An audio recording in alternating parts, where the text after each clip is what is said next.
দিল্লির কনকনে ঠান্ডা রাতে ফুটপাথের উপর বসে থাকা এক গরিব ছেলে শীতে আর ক্ষুধায় কাঁপছিল। 2 দিন ধরে সে কিছু খায়নি। তখনই তার সামনে একটি দামি গাড়ি এসে থামল। ভেতর থেকে নেমে এলো এক বড়লোকের মেয়ে এবং সরাসরি বলল, যদি সাহায্য চাই তবে আমি যা বলবো তাই করতে হবে। সেই মুহূর্তে ছেলেটির কাছে কোনো বিকল্প ছিল না, হয় ক্ষুধায় মরে যাওয়া, না হয় নিজের আত্মসম্মানকে বাজি রাখা।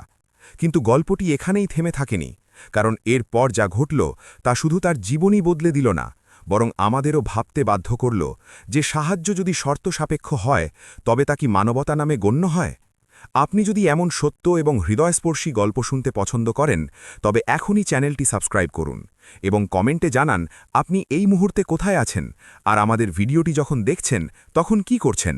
শীতের সেই রাতটি ছিল দিল্লির অন্যতম নিষ্ঠুর রাত। ডিসেম্বর 2021, মহামারীর পরবর্তী সেই শীত, এমন এক শীত যা শুধু শরীর নয়, আশাকেও জমিয়ে দিচ্ছিল। ইন্ডিয়া গেটের পাশে রাস্তার ধারে হলুদ স্ট্রিট লাইটের নিচে রাঘব হাঁটুতে মাথা গুজে বসেছিল। তার কাছে না ছিল বিছানা, না ছিল কম্বল, শুধু কিছু পিচবোর্ড আর একটি পুরনো চাদর, যা শীতের চেয়ে বেশি তার অসহায়ত্বকে ঢেকে রাখছিল। বাতাস এতটাই তীব্র ছিল যেন প্রতিটি ঝাপটার সাথে প্রশ্ন করছিল, কেন এসেছিলে এখানে? তার ঠোঁট নীল হয়ে গিয়েছিল, দাঁতে দাঁত ঠকঠক করছিল, কিন্তু মুখ দিয়ে আওয়াজ বেরোচ্ছিল না। 2 দিন ধরে কিছু খায়নি। পেট এখন ক্ষুধার অনুভূতিও ভুলে গিয়েছিল, শুধু একটা শূন্যতা রয়ে গিয়েছিল। ভিড় তার সামনে দিয়ে চলে যাচ্ছিল, দামি জ্যাকেট, হাতে মোবাইল, হাসি মুখ। কেউ সেলফি তুলছিল, কেউ গাড়িতে বসে হিটার বাড়িয়ে দিচ্ছিল। আর ওই সবার মাঝখানে ছিল রাঘব, এমন একজন মানুষ যাকে দেখে মানুষ মুখ ফেরিয়ে নেয়। সে উত্তরপ্রদেশের এক ছোট গ্রাম থেকে এসেছিল। মা অসুস্থ ছিল, ওষুধের টাকা ছিল না। শহরের কাছে আশা ছিল, কাজ মিলবে, পরিশ্রম ফল দেবে। কিন্তু দিল্লি তাকে কাজ দেয়নি। দিল্লি তাকে দিয়েছে শীত, ক্ষুধা আর নীরবতা। রাঘব কাঁপতে থাকা হাতে পকেট হাতড়াল। কিছু নেই, শুধু মায়ের ছবি। সে ছবিটাকে বুকে জড়িয়ে ধরল। চোখ ভরে এলো, কিন্তু চোখের জল পড়ার আগেই যেন জমে গেল। তখনই রাস্তায় একটি কালো গাড়ি এসে থামল। ব্রেকের শব্দ হল, দরজা খুলল। রাঘব মাথা তুলল। সে জানত না যে এটি সাহায্য নাকি তার জীবনের সবচেয়ে বড় পরীক্ষার শুরু।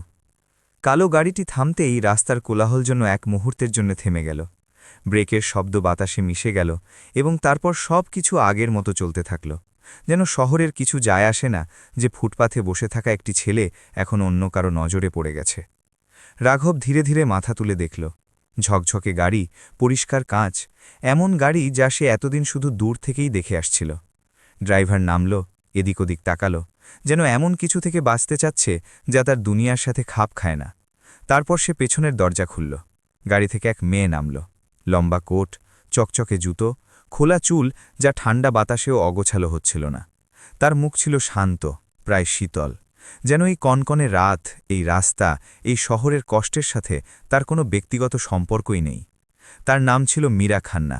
সে কিছুক্ষণ ওখানেই দাঁড়িয়ে থাকল, হয়তো ফোনে কারো সাথে কথা বলছিল।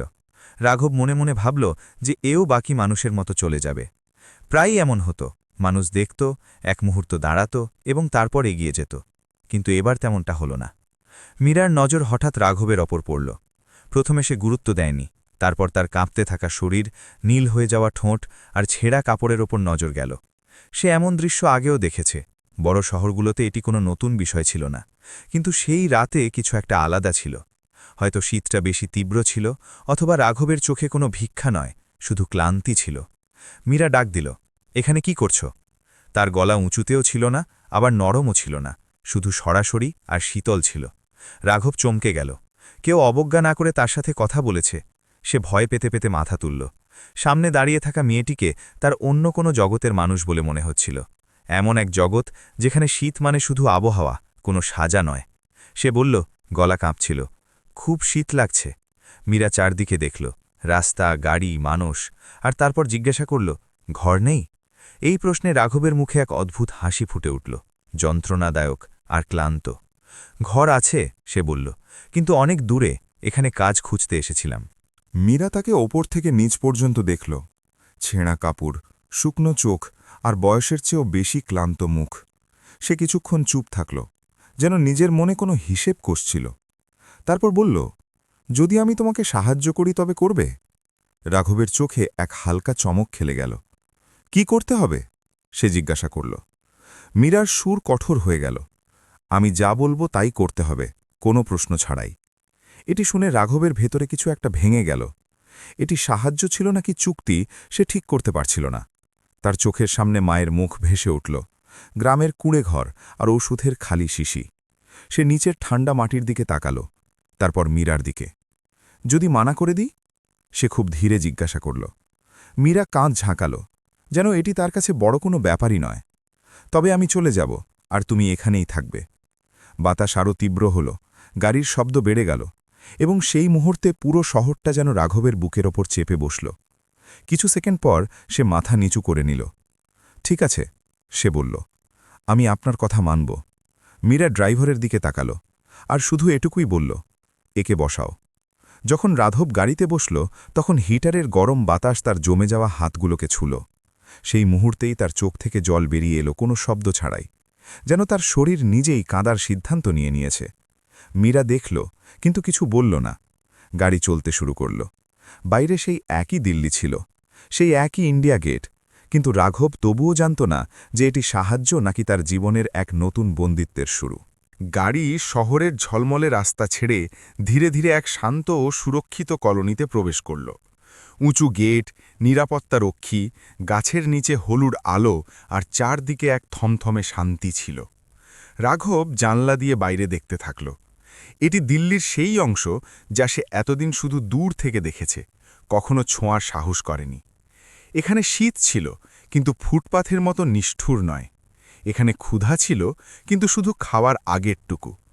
গাড়ি থামতেই গেট খুলল, এবং সে এমন এক দুনিয়ায় পা রাখতে যাচ্ছিল যা ছিল পরিষ্কার, সাজানো, কিন্তু পুরোপুরি অচেনাও। গাড়ি থেকে নামার সময় রাঘবের পা কাঁপছিল, ঠান্ডায় নয়, ভয়ে। সামনে বড় বাড়ি, মার্বেলের সিঁড়ি, কাঁচের দেয়াল, আর ভেতর থেকে আসা হালকা আলো। দরজা খুলতেই এক মাঝবয়সী মহিলা সামনে দাঁড়িয়েছিলেন। সাধারণ শাড়ি, শান্ত মুখ, আর চোখে অভিজ্ঞতার গভীরতা। সে রাঘবকে দেখল, তারপর মীরার দিকে তাকাল, আর কোনো কিছু না জিজ্ঞাসা করেই একপাশে সরে গেল। মীরা শুধু বলল, একে ওপরের ঘরটা দেখিয়ে দাও। গলায় কোনো আবেগ ছিল না, শুধু নির্দেশ। রাঘব ঘরে পৌঁছল তো থমকে গেল। পরিষ্কার বিছানা, সাদা চাদর, হালকা সুগন্ধ। সে ইতস্ততে করে বিছানাটা ছুল, যেন বিশ্বাস করতে চাচ্ছিল যে এটি স্বপ্ন নয়। কিছুক্ষণ পর সেই মহিলাই জামাকাপড় নিয়ে এলেন এবং চেয়ারে রেখে দিলেন। নতুন জামাকাপড়। জামা বদলানোর সময় রাঘবের নিজের ছেঁড়া পুরনো কাপড়ের কথা মনে পড়ল, যা হয়তো এখন কোনো কোনায় ফেলে দেওয়া হয়েছে। যেমন তার পুরনো জীবনটাও ওখানেই রয়ে গেছে। নিচে ড্রয়িং রুমে মীরা সোফায় বসে ল্যাপটপ দেখছিল। রাঘব সামনে দাঁড়িয়ে থাকল, বসার সাহস হল না। মীরা চোখ তুলে তাকালো আর বলল, বসো। সে ধীরে ধীরে চেয়ারে বসল। ঘরে কিছু মুহূর্তের নীরবতা ছড়িয়ে পড়ল। ঘড়ির টিকটিক শব্দ পরিষ্কার শোনা যাচ্ছিল। তারপর মীরা ল্যাপটপ বন্ধ করল আর সরাসরি কথায় চলে এলো। সে বলল যে সে রাঘবকে দয়ায় তোলেনি, সে সাহায্য করে, কিন্তু নিজের নিয়মে। রাঘব চুপচাপ মাথা নিচু করে শুনতে থাকল। মীরা পরিষ্কার ভাষায় নিয়মগুলো সামনে রাখল। এখানে থাকতে হলে তার কথা মানতে হবে। খাবার পাওয়া যাবে, জামাকাপড় পাওয়া যাবে, কিন্তু কোনো তর্ক ছাড়া, কোনো প্রশ্ন ছাড়া। রাঘব নিচু স্বরে বলল যে সে সব মানবে। সে খুব ভালোভাবেই বুঝতে পারছিল যে এই মুহূর্তে তার সম্মতির দাম তার মর্যাদা নয়, তার ক্ষুধা ঠিক করছে। ডাইনিং টেবিলে খাবার রাখা ছিল, গরম রুটি, ডাল আর সবজি। রাঘবের হাত কাঁপছিল। প্রথম গ্রাস মুখে যেতেই তার চোখ ভরে এলো। সে মাথা নিচু করে নিল, যাতে কেউ দেখতে না পায়। এতদিন পর পেট ভরে খাবার তার কাছে শুধু আহার ছিল না, এটি ছিল এক বিরাট স্বস্তি। মীরা কিছু দূরে দাঁড়িয়ে এই সব দেখছিল। তার মুখে কোনো ভাব ছিল না, কিন্তু ভেতরে কোথাও কিছু একটা নড়াচড়া করছিল, যা সে নিজেও বুঝতে পারছিল না। সেই রাতে রাঘব অনেকক্ষণ ঘুমাতে পারল না। নরম বিছানায় শুয়ে তার ফুটপাথের ঠান্ডা মাটির কথা মনে পড়ছিল। মায়ের মুখ, গ্রামের আওয়াজ, আর মীরার সেই শর্ত বারবার তার মাথায় বাজছিল, আমি যা বলবো তাই করতে হবে। সে প্রথমবার অনুভব করল যে তার ক্ষুধা তো মিটে গেছে, কিন্তু এখন তার জীবন শর্তে বন্দী হয়ে গেছে। বাইরে বাতাস বইছিল, জানলার কাঁচগুলো হালকা কাঁপছিল, আর সেই নিস্তব্ধতায় রাঘব ভাবছিল যে শুধু বেঁচে থাকাই কি যথেষ্ট, নাকি মানুষের সম্মানের সাথে বাঁচার অধিকারও থাকে। পরদিন সকালে রাঘবের ঘুম খুব তাড়াতাড়ি ভেঙে গেল।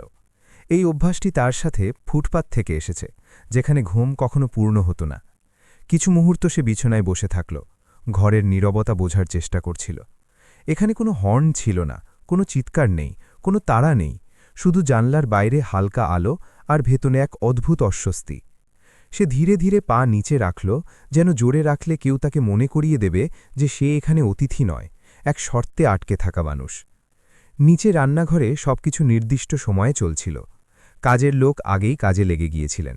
তারা কোনো প্রশ্ন না করেই তাকে চায়ের কাপ ধরিয়ে দিলেন। রাঘব ধন্যবাদ বলল, কিন্তু আওয়াজ খুব ধীর ছিল। কিছুক্ষণ পর মীরা এলো। সংযত চালচলন, পুরোপুরি তৈরি পোশাক, যেন রাতে কিছুই হয়নি। সে ঘড়ি দেখল আর বলল, এখানে দেরি করে ওঠার অভ্যাস করো না, সবকিছু সময় অনুযায়ী হয়। এটি কোনো পরামর্শ ছিল না, একটি আদেশ ছিল। সেই দিন থেকেই রাঘবের রুটিন ঠিক হয়ে গেল। সকালে তাড়াতাড়ি ওঠা, ঘরের ছোটখাটো কাজে হাত লাগানো, কখনো ড্রাইভারের সাথে বাজারে যাওয়া, কখনো ফাইল তোলা, কখনো শুধু এক কোণায় দাঁড়িয়ে থাকা। সে চাকর ছিল না, কিন্তু বাড়ির অংশও নয়। সে এমন এক অবস্থানে ছিল যেখানে মানুষ প্রতি মুহূর্তে নিজেকে ছোট করে রাখে, যাতে কেউ তাকে তার যোগ্যতা মনে করিয়ে না দেয়। মাঝে মাঝে মীরার বন্ধুরা বাড়িতে আসত, বড় বড় কথা, দামি হাসি, নামের কোলাহল। এমন সময় মীরা রাঘবকে সামনে ডাকত আর হেসে বলত, এটি আমার সোশ্যাল প্রজেক্ট। মানুষ প্রশংসা করত, মাথা নাড়ত, নিজেদের ভালো মানুষ মনে করত। রাঘবও হালকা হাসি মুখে রাখত, কিন্তু ভেতরে কিছু একটা ভেঙে যেত। সে মানুষ নয়, বরং একটা উদাহরণ হয়ে গিয়েছিল, এমন এক উদাহরণ যা দেখিয়ে মানুষ নিজেদের মানবতা প্রমাণ করে। তবুও সেই বাড়িতেই সে একটা কোণ খুঁজে পেয়েছিল, যেখানে সে নিজেকে সজীব অনুভব করতে পারত। লাইব্রেরি। রাতে সবাই ঘুমিয়ে পড়ার পর সে চুপচাপ সেখানে যেত, বই তুলত আর পড়তে থাকত। অক্ষরগুলোকে তার নিজের মতো মনে হতো, একটু ক্লান্ত কিন্তু জ্যান্ত। পড়ার সময় তার মনে হতো সে আবার নিজেকে খুঁজে পাচ্ছে, যদিও খুব অল্প সময়ের জন্যেই হোক। এক সন্ধ্যায় মীরা তাকে হাতে বই নিয়ে দেখে ফেলল। সে জিজ্ঞাসা করল, এ কি করছ? রাঘব ঘাবড়ে গেল আর বলল, শুধু দেখছিলাম। মীরা বইয়ের পাতা উল্টে জিজ্ঞাসা করল, পড়তে পারো? রাঘব ধীরে ধীরে বলল, গ্রামে স্কুলে যেতাম। কিছুক্ষণ নীরবতা থাকল, তারপর মীরা বলল, ঠিক আছে, কাল থেকে আমার অফিসে চলবে, ওখানে কাজ শিখবে। এটিই প্রথমবার ছিল যখন কেউ তাকে শুধু বোঝা নয়, কোনো কাজের যোগ্য মনে করল। অফিসের জগৎ তার জন্য নতুন ছিল। কম্পিউটার, মিটিং, মানুষের মুখ। কিছু নজর ছিল সন্দেহজনক, কিছু ছিল অবজ্ঞার। রাঘব সব সহ্য করত, শিখত, কারণ তার মনে হচ্ছিল হয়তো এখান থেকেই তার জীবন সঠিক পথ নিতে পারে। একদিন অফিস থেকে ফেরার সময় সে রাস্তার ধারে এক বৃদ্ধকে শীতে বসে থাকতে দেখল। সেই একই কাঁপতে থাকা হাত, সেই একই শূন্য চোখ। রাঘবের বুক ফেটে গেল। সে ড্রাইভারকে গাড়ি থামাতে বলল এবং নিজের জমানো সামান্য টাকা দিয়ে সেই মানুষটিকে চা আর খাবার কিনে দিল। এই সাহায্যটি ছোট ছিল, কিন্তু সত্যিকারের ছিল। বাড়ি পৌঁছতেই মীরা তাকে ডাকল। তার গলা খুব কঠোর ছিল। কে বলেছে তোমাকে এইসব করতে? রাঘব ভয় পেল, কিন্তু এবার গলায় সামান্য দৃঢ়তা ছিল। উনি খুব কষ্টে ছিলেন, আমার ভালো লাগল না। মীরার চোখ কঠোর হয়ে গেল। মনে রেখো, তুমি এখানে আমার জন্য আছো। তোমাকে এইসব করার অধিকার আমি দিইনি। ঘরে নীরবতা ছড়িয়ে পড়ল। রাঘব কিছু বলল না, কিন্তু ভেতরে সে বুঝে গিয়েছিল যে পেট ভরে যাওয়াই জীবন নয়, যদি আত্মসম্মান ক্ষুধার্ত থেকে যায়। সেই রাতে রাঘব অনেকক্ষণ ঘুমাতে পারল না। ঘরে সবকিছু আগের মতোই ছিল, নরম বিছানা, পরিষ্কার চাদর, বন্ধ জানলা, কিন্তু তার ভেতরে কিছু একটা ক্রমাগত জট পাকিয়ে যাচ্ছিল। মীরার কথাগুলো বারবার তার কানে বাজছিল, তুমি এখানে আমার জন্য আছো। এই বাক্যটি এখন শুধু একটি স্মৃতি নয়, একটি বোঝা হয়ে দাঁড়িয়েছিল। তার মনে হতে লাগল যে এই বাড়ির দেয়ালগুলো যত উঁচু ততই যেন সংকীর্ণ। এখানে সে ছাদ পেয়েছে, খাবার পেয়েছে, কিন্তু স্বাধীনতা নয়। সে নিরাপদ ছিল, কিন্তু নিজের সিদ্ধান্ত থেকে দূরে। পরের কয়েকদিন সেই নীরবতাতেই কাটল। মীরা নিজের কাজে ডুবে থাকত, সংযত, নিয়ন্ত্রিত, যেন কিছুই হয়নি। কিন্তু রাঘবের ভেতরে পরিবর্তন শুরু হয়ে গিয়েছিল। অফিসে কাজ করার সময় সে এখন শুধু আদেশ মানত না, বরং বোঝার চেষ্টা করত। সে অনুভব করতে শুরু করেছিল যে সে শুধু কারোর সাহায্য নয়, তার নিজেরও প্রশ্ন আর চিন্তা আছে। কিছু মানুষ এখন তাকে নামে ডাকতে শুরু করেছে। এই ছোট বিষয়টিও তার কাছে অনেক বড় ছিল। প্রথমবার তার মনে হচ্ছিল যে সে নিজের জায়গা নিজে তৈরি করতে পারে, কোনো দয়া ছাড়াই। এক সন্ধ্যায় অফিস থেকে ফেরার সময় হঠাৎ প্রবল বৃষ্টি শুরু হলো। রাস্তায় হুড়োহুড়ি পড়ে গেল, গাড়িগুলো থেমে থেমে চলছিল। তখনই সামনে একটি বাইক পিছলে গেল, আর ড্রাইভার ঘাবড়ে গিয়ে ব্রেক মারল। সেই মুহূর্তেই সামনে থেকে একটি ট্রাক দ্রুত গতিতে বেরিয়ে এলো। সবকিছু মাত্র কয়েক সেকেন্ডের মধ্যে ঘটে গেল। রাঘব কোনো কিছু না ভেবেই মীরার হাত ধরল আর তাকে সিটের নিচের দিকে ঝুঁকিয়ে দিল। ট্রাকটি গাড়ির খুব কাছ দিয়ে চলে গেল, কাঁচ ভেঙে গেল আর গাড়িটি কেঁপে উঠল। তারপর হঠাৎ সবকিছু শান্ত হয়ে গেল। মীরার নিঃশ্বাস দ্রুত বইছিল, মুখ ফ্যাকাশে হয়ে গিয়েছিল। রাঘব নিজেও কাঁপছিল, কিন্তু তার চোখে ভয়ের চেয়ে বেশি উদ্বেগ ছিল। আপনি ঠিক আছেন? সে জিজ্ঞাসা করল। মীরা কিছু মুহূর্ত কিছু বলল না, তারপর মাথা নাড়ল। সেই রাতে বাড়ি ফেরার পর সে অনেকক্ষণ জেগে থাকল। বারবার সেই মুহূর্তটি তার চোখের সামনে আসতে লাগল। প্রথমবার সে অনুভব করল যে যাকে সে এতদিন শুধু দয়া বলে মনে করে আসছিল, সে তার জীবনে অন্য কোনো কারণেও থাকতে পারে। কিছুদিন পর বাড়িতে এক বড় পার্টির আয়োজন করা হলো। আলো, গান আর হাসিতে পুরো বাড়ি ভরে গেল। মীরার বাবার বিজনেস পার্টনার আর বন্ধুরা এসেছিলেন। মীরা রাঘবকে বলল, আজ বেশি সামনে আসার দরকার নেই। রাঘব বুঝে গেল এমন সময় তার উপস্থিতি সবসময় সীমিত থাকত। পার্টির মাঝে কেউ একজন ইশারায় তার দিকে চেয়ে জিজ্ঞাসা করল। মীরা হেসে বলল, আরে এ বাড়ির কাজ সামলায়। কিছু হালকা হাসির শব্দ শোনা গেল। সেই মুহূর্তে রাঘবের মনে হল তার সমস্ত পরিশ্রম, সমস্ত নীরবতা আর সমস্ত সহ্য শক্তি এক নিমেষেই মুছে দেওয়া হয়েছে। তফাৎ শুধু এটুকুই ছিল যে এবার সে ভেঙে পড়ে চুপ থাকেনি। রাত গভীর হয়েছিল। রাঘব নিজের ঘরে গেল। সে তার ছোট ব্যাগটি বের করল, কিছু জামাকাপড়, একটি বই আর মায়ের ছবি। হাত হালকা কাঁপছিল, কিন্তু এবার ভয়ের কারণে নয়। বাইরে সেই একই ঠান্ডা বাতাস বইছিল, যেমনটা সেই প্রথম রাতে ছিল। কিন্তু আজ সে কাঁপছিল না। সে শেষবারের মতো ঘরটিকে দেখল। এটি সেই জায়গা যেখানে সে আশ্রয় পেয়েছিল, কিন্তু সম্মান নয়। ঠিক তখনই বাইরে থেকে মীরার ডাক এলো, রাঘব। সে এক মুহূর্ত থামল, তারপর ব্যাগ বন্ধ করল, গভীর শ্বাস নিল আর দরজার দিকে পা বাড়াল।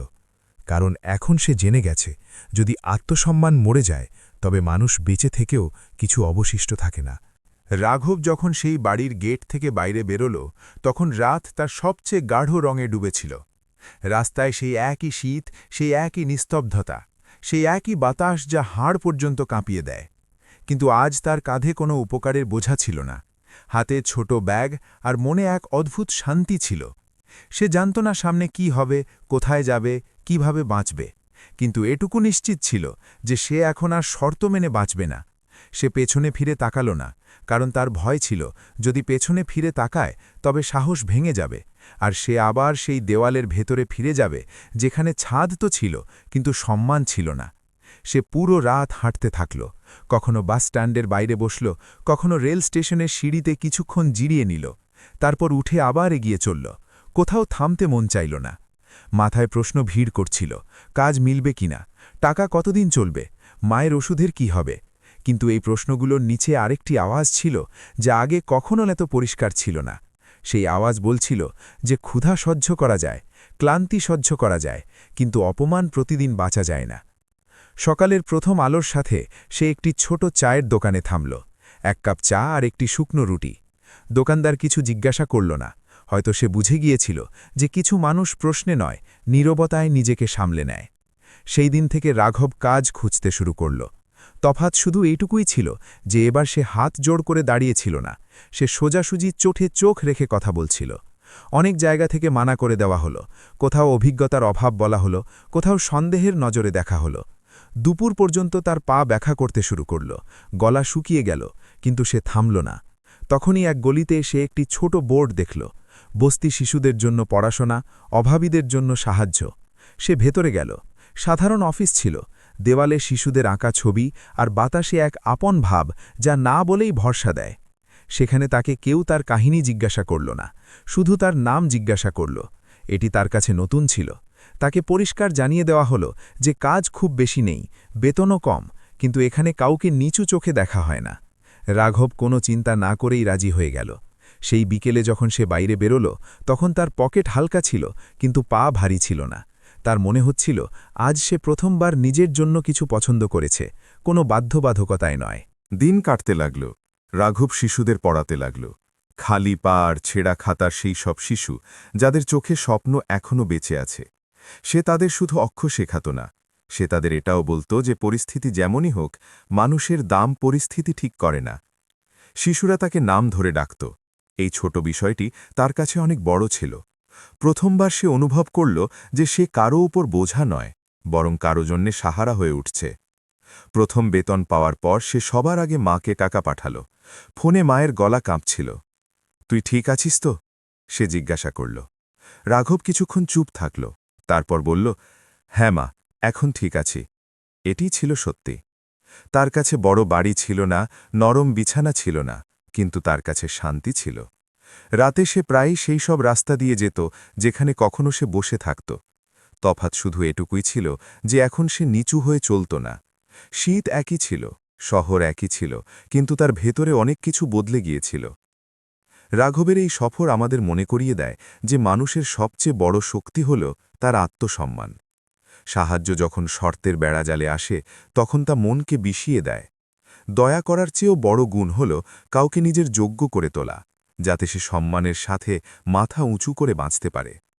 আপনি কি মনে করেন, মীরার সেই শর্ত দেওয়া সাহায্য কি ঠিক ছিল? আর রাঘবের সেই বাড়ি ছেড়ে আসার সিদ্ধান্ত নিয়ে আপনার মতামত কি? কমেন্টে অবশ্যই জানাবেন।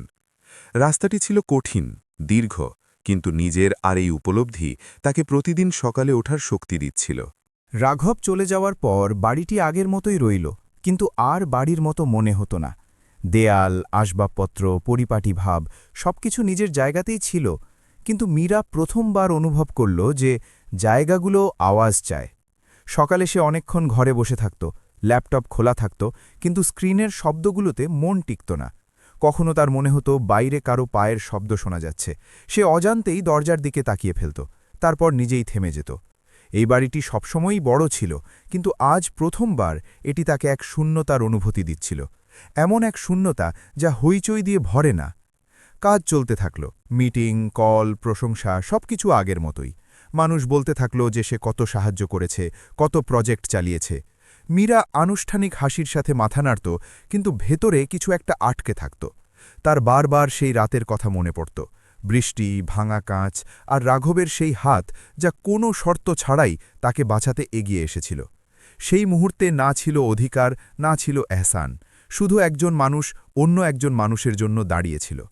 এই স্মৃতি তাকে অস্থির করে তুলত, কারণ এটি তার নিজস্ব সংজ্ঞাকে চ্যালেঞ্জ জানাত। এক সন্ধ্যায় সে পুরনো কাগজ দেখছিল। ড্রয়ারে একটি বই পাওয়া গেল যার পাতার কোণগুলো মোড়া ছিল, কিছু জায়গায় হালকা পেন্সিলের দাগ। সেই একই বই যা রাঘব পড়ত।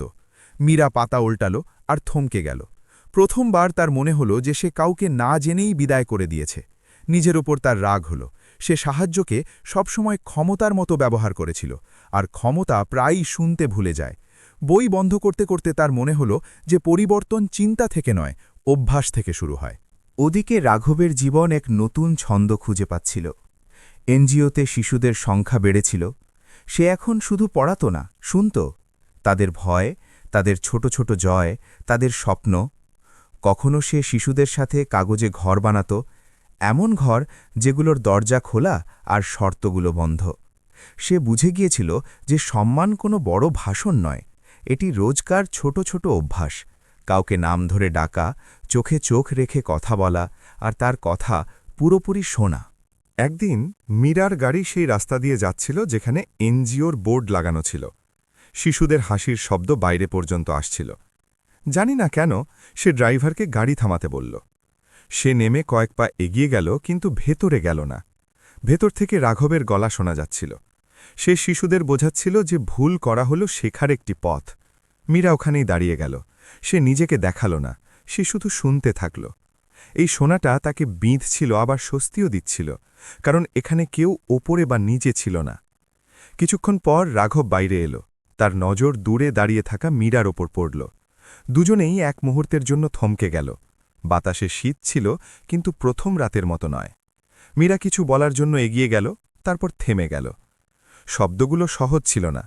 রাঘব আগেই বলে দিল, নমস্তে। গলা শান্ত ছিল, না কোনো নতি, না কোনো অভিযোগ। মীরা জবাব দিল, নমস্তে। দুজনের মাঝে কিছু সেকেন্ডের নীরবতা থাকল, যাতে অনেক কিছু বলার ও বোঝার ছিল। মীরা চারদিকে দেখল, দেওয়ালে শিশুদের ছবি, রং, হাসি। সে জিজ্ঞাসা করল, এখানে ভালো লাগে? রাঘব হালকা হাসির সাথে বলল, ক্লান্ত হই, কিন্তু ভেঙে পড়ি না। এই জবাবটি মীরার ভেতরে গেঁথে গেল। সে বুঝতে শুরু করল যে সাহায্য যদি সমমর্যাদার সাথে না হয়, তবে তা বোঝা হয়ে যায়, আর সমমর্যাদার শুরু হয় সম্মান থেকে। দুজনে আলাদা দিকে চলে গেল। কোনো প্রতিশ্রুতি নেই, কোনো নাটকীয় মুহূর্ত নেই, কিন্তু সেই সন্ধ্যায়, সেই ঠান্ডা বাতাসে একটি পরিবর্তন স্পষ্ট ছিল। রাঘব নিজের শর্তে চলছিল, আর মীরা প্রথমবার নিজের অভ্যাস নিয়ে প্রশ্ন করছিল। গল্পটি এখানে থামে না, এখান থেকে এক নতুন মোড় শুরু হয়, যেখানে সঠিক উপায় দেখা হওয়াটা দেখা হওয়ার চেয়েও বেশি জরুরি হয়ে পড়ে। সেই সাক্ষাতের পর মীরার ভেতরে কিছু একটা থমকে গেল, কিন্তু এই থমকে যাওয়াটা অলসতা ছিল না, এটি ছিল প্রশ্ন। সে আগের মতোই কাজে লেগে রইল, রিপোর্ট দেখত, বাজেটে সই করত, মিটিংয়ে বসত, কিন্তু প্রতিটি সিদ্ধান্তের মাঝে এক মুহূর্ত থেমে যেত, যেন কোনো এক অদৃশ্য রেখা তাকে জিজ্ঞাসা করছে যে এটি সাহায্য নাকি শুধু নিয়ন্ত্রণ। কাগজে সবকিছু পরিষ্কার ছিল, কিন্তু মানুষের মুখের অভাব এখন তাকে কষ্ট দিচ্ছিল। যেসব গলির জন্য পরিকল্পনা তৈরি হতো, সেখানকার হাওয়া কেমন, এটি জানা তার কাছে প্রথমবার জরুরি মনে হল। এক সকালে সে ড্রাইভারকে বলল যে সে একাই এনজিওতে যাবে, কোনো ক্যামেরা ছাড়া, কাউকে না জানিয়ে। যখন সে পৌঁছল, তখন শিশুরা পড়াশোনায় ডুবেছিল। কাগজ ওল্টানোর শব্দ, হাসির গুঞ্জন, প্রশ্নের হালকা আওয়াজ। কোনো আনুষ্ঠানিক অভ্যর্থনা হল না, কোনো প্রশংসা হল না। মীরা এক কোণায় দাঁড়িয়ে থাকল। রাঘব তাকে দেখল, মাথা নাড়ল, আর পড়ানো চালিয়ে গেল। সেই ছোট ইশারায় সমমর্যাদা ছিল, দয়া ছিল না। মীরা প্রথমবার নিজেকে হালকা অনুভব করল, যেন কোনো মঞ্চ থেকে নেমে মাটিতে দাঁড়িয়েছে। সেদিন সে শিশুদের সাথে কথা বলল, সরাসরি, কোনো ভাষণ ছাড়া। কেউ জিজ্ঞাসা করল সে রোজ আসবে কিনা। মীরা কিছুক্ষণ চুপ থাকল, তারপর বলল যে যদি আসে, তবে শিখতে আসবে। এই বাক্যটি তার নিজের কাছেও নতুন মনে হল। ফেরার পথে সে ঠিক করল যে পরিবর্তন ঘোষণার মাধ্যমে নয়, অভ্যাসের মাধ্যমে হবে। পরের সপ্তাহে সে অফিসে মিটিং ডাকল, আর নির্দেশগুলো পরিষ্কার রাখল। প্রতিটি প্রজেক্টের সাথে বাস্তব অভিজ্ঞতার দিন থাকবে, রিপোর্টের আগে আলাপ আলোচনা হবে, আর সাহায্যের ভাষা বদলে ফেলা হবে। কাউকে কেস নয়, নামে ডাকা হবে। ছবির আগে সময় দেওয়া হবে। বাড়িতে সে বাবার সাথে দীর্ঘ কথা বলল। ব্যবসা, প্রতিষ্ঠা আর ঝুঁকি সবকিছু সামনে এলো। মীরা শান্ত স্বরে বলল যে সে লোক দেখানো কাজ থেকে বেরিয়ে এসে কাজ করতে চায়। প্রশ্ন তোলা হলো, সন্দেহ প্রকাশ করা হলো, কিন্তু সে প্রথমবার জবাব এড়িয়ে গেল না। সে বলল যে যদি সাহায্যের কারণে মানুষ ছোট অনুভব করে, তবে তা সাহায্য হয় না। কথোপকথন সহজ ছিল না, কিন্তু সৎ ছিল, আর সেই সততাই পথ খুলে দিল। ওদিকে রাঘবের দিনলিপি আরও মজবুত হচ্ছিল। এনজিওতে শিশুদের সংখ্যা বাড়ল, এবং সেই সাথে বাবা মায়েরাও যুক্ত হতে লাগলেন। সে এখন শুধু পড়াতো না, শুনতও তাদের ভয়, ছোট ছোট জয় আর স্বপ্ন। মীরা অনেকবার আসত, বসত, শুনত, আর কিছু না বলে ফিরে যেত। সে শিখছিল যে সব জায়গায় নেতৃত্বের প্রয়োজন হয় না, কোথাও কোথাও সাথে চলাই যথেষ্ট। একদিন দিল্লিতে বৃষ্টি হল, সেই একই বৃষ্টি যা রাস্তাকে ভিজিয়ে দেয়। মীরা আর রাঘব শিশুদের মাঝে ছাতা বিলি করতে থাকল। কোনো ছবি তোলা হলো না, কোনো পোস্ট দেওয়া হলো না, কিন্তু সেই সন্ধ্যায় শিশুদের চোখে ভরসা ছিল। মীরা অনুভব করল যে এই ভরসা কোনো সই থেকে আসে না, এটি সময় দিলে আসে। যাওয়ার সময় সে রাঘবকে বলল যে সে কিছু বদলাতে চায়, কিন্তু সমমর্যাদার সাথে। রাঘব শান্ত স্বরে জবাব দিল যে সমমর্যাদা কোনো শর্ত নয়, এটি হলো শুরু। মীরা হাসল। সেই হাসিতে প্রথমবার এক হালকা ভাব ছিল। গল্পটি এখন সেই মোড়ে ছিল যেখানে চিন্তাগুলো কাজে পরিণত হয়। রাস্তা সহজ ছিল না, ভুল হবে, স্থবিরতা আসবে, কিন্তু লক্ষ্য পরিষ্কার ছিল, এমন সাহায্য যা সম্মানের সাথে চলে।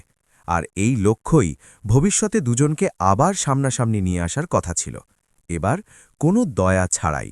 সময়ের সাথে এনজিওর কাজ বাড়ল, আর তার সাথে বাড়ল সমস্যাও। যেসব শিশুদের পড়াশোনা এখন নিয়মিত হতে শুরু করেছিল, তাদের পরিবারের আশাও যুক্ত হতে লাগল। কেউ চাকরির কথা বলত, কেউ রেশনের, কেউ চিকিৎসার। রাঘব প্রতিটি প্রশ্নের জবাব দিতে পারত না, কিন্তু সে প্রতিটি প্রশ্ন শুনত। সে বুঝে গিয়েছিল যে সাহায্যের সবচেয়ে কঠিন অংশ দেওয়া নয়, বরং টিকে থাকা। যেমন যেমন কাজ দৃশ্যমান হতে লাগল, তেমনি নজরও পড়তে লাগল। কে ফান্ড দেয়, কোন শর্তে, আর কার নামে? প্রশ্নের এই ছায়া ধীরে ধীরে কাজের ঘরে নেমে এলো। একদিন এলাকার কিছু প্রভাবশালী লোক এনজিওতে পৌঁছাল। কথাবার্তায় শালীনতা ছিল, কিন্তু সুরে ছিল অধিকার। তারা বলল যে কাজ চালাতে হলে তালমিল রাখতে হবে, কারো ব্যানার, কারো ছবি, কারো নাম। রাঘব শান্ত স্বরে বলল যে এখানে শিশুদের পড়াশোনা অগ্রাধিকার, প্রচার নয়। ঘরে নীরবতা নেমে এলো, সেই একই নীরবতা যা প্রায়ই সত্য আর ক্ষমতার মাঝে দাঁড়িয়ে থাকে। সংকেত পরিষ্কার ছিল, হয় আপোস করো, নতুবা সমস্যায় পড়ো। কথা এখানেই শেষ হল না, কিন্তু বাতাসে চাপের রেশ রয়ে গেল। সেই সন্ধ্যায় মীরার কাছে ফোন এলো। গলা ছিল আনুষ্ঠানিক, শব্দে চাপ। বলা হলো যে এনজিও নিয়ে অভিযোগ আছে, অনুমতি, নিয়ম আর সহযোগিতার অভাব নিয়ে। মীরা প্রথমবার না ঘাবড়ে জবাব দিল। সে বলল যে নিয়ম পালন করা হবে, কিন্তু শর্ত নয়। ফোন কেটে গেল, কিন্তু উত্তেজনা কমল না। এটি সেই মুহূর্ত যেখানে চিন্তাকে পদক্ষেপের প্রয়োজন হয়, আর পদক্ষেপ একা নেওয়া যায় না। পরের দিনগুলোতে চ্যালেঞ্জ বাড়ল। কাগজপত্রের তদন্ত, হঠাৎ পরিদর্শন, ছোট ছোট আপত্তি। শিশুদের ক্লাস বন্ধ হওয়ার ঝুঁকি দেখা দিল। রাঘব ভয় পেল, নিজের জন্য নয়, শিশুদের জন্য। সে মীরাকে পরিষ্কার বলল যে যদি কাজ বন্ধ হয় তবে ক্ষতি ওদেরই হবে। সেদিন মীরা একটি খোলা সভার ডাক দিল, বাবা মা, শিক্ষক, স্বেচ্ছাসেবক সবাইকে নিয়ে। কোনো মঞ্চ ছাড়া, কোনো ভাষণ ছাড়া, শুধু আলোচনা। সে বলল যে সাহায্য তখনই টিকবে যখন সমাজ সাথে দাঁড়াবে। কথা বেরোল ভয়, রাগ, ক্লান্তি। কেউ বলল যে প্রতিশ্রুতি আগেও শোনা গেছে। মীরা মাঝপথে থামাল না, সে সব শুনল। শেষে বলল যে সে একা লড়বে না, আর কাউকে সামনেও এগিয়ে দেবে না। দায়িত্ব ভাগ করে নেওয়া হবে। এটিই প্রথমবার ছিল যখন ক্ষমতা নিজের বোঝা ভাগ করে নিল। এরই মধ্যে বৃষ্টি নামল, ছাদ থেকে জল পড়তে লাগল, আর ক্লাস বন্ধ করতে হলো। রাঘব আর মীরা শিশুদের নিরাপদ জায়গায় নিয়ে গেল। কোনো ক্যামেরা ছিল না, কিন্তু অনেকগুলো হাত ছিল। বাবা মায়েরা এলেন, বালতি লাগানো হলো, টিন বদলানো হলো, কাজ চলতে থাকল। সেদিন মীরা দেখল যে আসল শক্তি কাগজে নয়, মানুষের মাঝে থাকে। ক্লান্ত মুখের মাঝে রাঘব বলল যে পড়াশোনা আবার শুরু হবে, প্রয়োজনে ছোট ছোট দলে। মীরা সম্মতি জানাল। সে বুঝতে পারল যে নেতৃত্ব এখন আগে চলে নয়, সাথে চলে করতে হবে। সেই রাতে দিল্লির বাতাস ভারী ছিল, কিন্তু আশা হালকা ছিল না। গল্পটি আরও একটি মোড়ে দাঁড়িয়েছিল, যেখানে লড়াই শুধু সিস্টেমের সাথে নয়, ধৈর্যের সাথেও ছিল। চাপ শেষ হয়নি, কিন্তু এখন তাদের কাছে একে অপরের চেয়ে বড় সাহারা ছিল সমাজ, আর এই ধৈর্যই আগামী দিনে তাদের সবচেয়ে বড় পরীক্ষা হতে যাচ্ছিল। চাপ এখন আর শুধু সংকেত ছিল না, তার সামনে এসে দাঁড়িয়েছিল।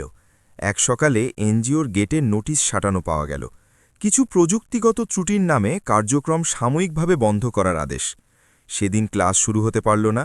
শিশুরা গেটের বাইরে দাঁড়িয়ে রইল। কেউ কাঁদল না, কেউ চিৎকার করল না, শুধু অপেক্ষা করতে থাকল। রাঘব নোটিশটি পড়ল তো আঙুলগুলো ঠান্ডা হয়ে গেল। এটি সেই একই ভয় যা সে পেছনে ফেলে এসেছিল। তফাৎ শুধু এটুকুই ছিল যে এখন সে একা ছিল না। মীরা খবর পাওয়া মাত্রই পৌঁছাল। সে নোটিশ পড়ল, তারপর আশেপাশে দাঁড়িয়ে থাকা মুখগুলোকে দেখল। বাবা মা, স্বয়ংসেবক, শিশুরা।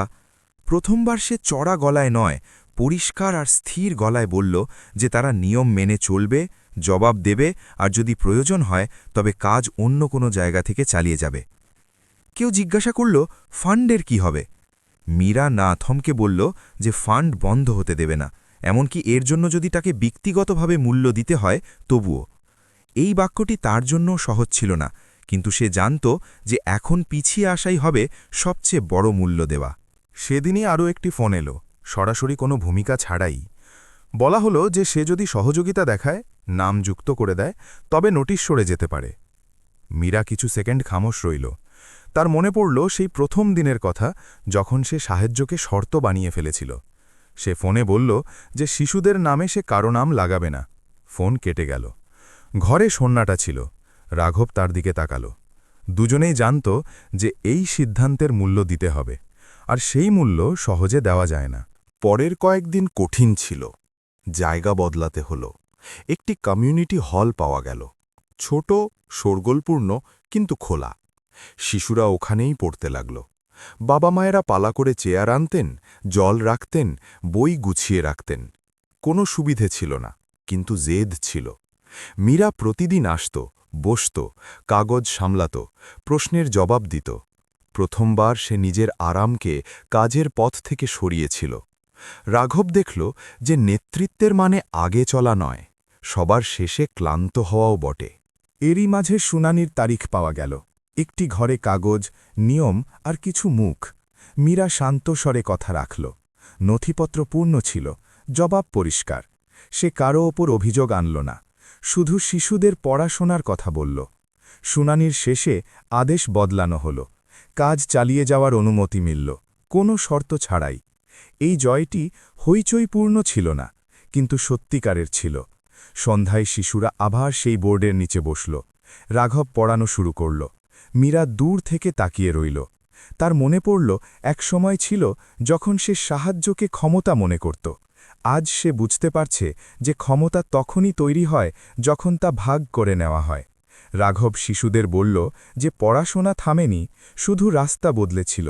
শিশুরা হাততালি দিল না, তারা পড়তে শুরু করল। এটিই ছিল সবচেয়ে বড় হাততালি।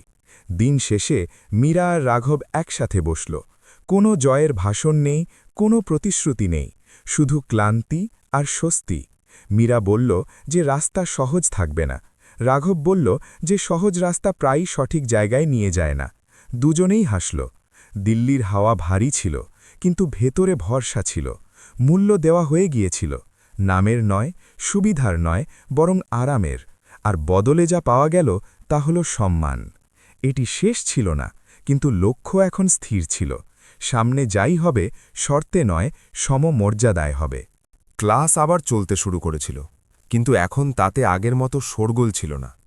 হয়তো এই কারণে যে সংগ্রামের পরের ক্লান্তি বলার চেয়ে বেশি অনুভব করা যায়।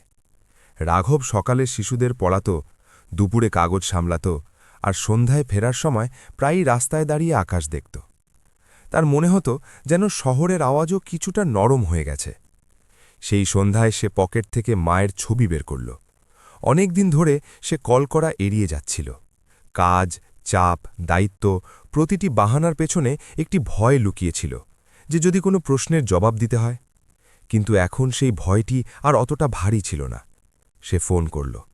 ওপাশ থেকে মায়ের গলা পাওয়া গেল, ক্লান্ত, কিন্তু সেই আপন ভাব মাখানো।